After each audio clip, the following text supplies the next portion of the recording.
Денталната медицина също привлича чуждестранни туристи.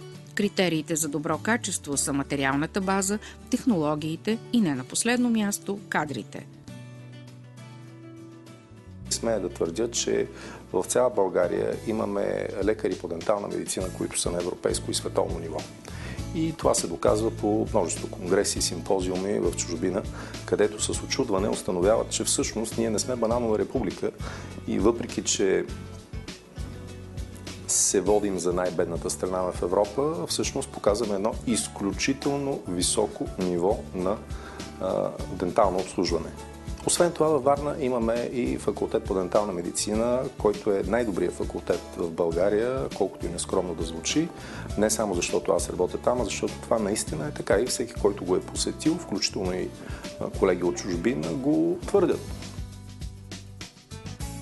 На пръв поглед светът е много по-отворен и това би трябвало да улеснява развитието на денталния туризъм.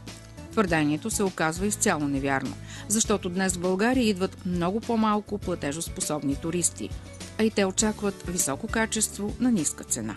Пациентите, които посещават България с единствена цел дентален туризъм или пък допълнително с почивката да си направят някакви дентални манипулации, много се промениха като качество. И това се забелязва не само в нашата сфера, това е във всички сфери.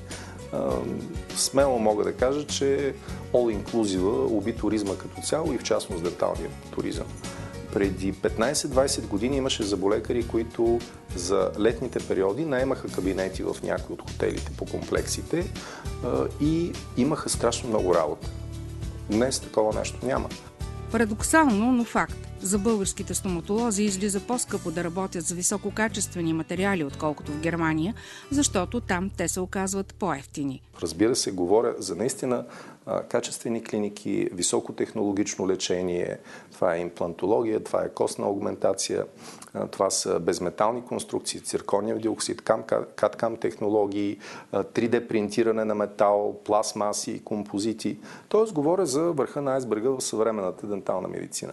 Няма как те да бъдат многократно по-евтини, отколкото в Германия. Да, по-евтини са, естествено, но не толкова, колкото очакват повечето пациенти, които ни посещават.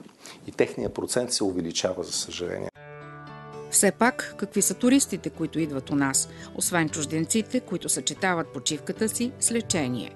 Втората голяма група, това са българите, които живеят постоянно в чужбина и се връщат за отпуските си в България, като има и такива, които се връщат конкретно за лечение. Те не се връщат да почиват, те се връщат точно за някакъв вид лечение, включително и в областта на денталната медицина.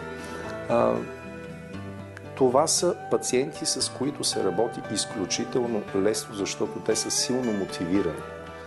Те са наясно какво искат в повечето случаи, предварително са се подготвили. Голяма част от тях са посещавали клиники в чужбина, знаят за естеството на проблема, знаят за методите на лечението, не на последно място са информирани за финансовата страна на въпроса. И с такива пациенти се работи лесно. Единственият малък проблем, това, че те винаги са с лимитирано време.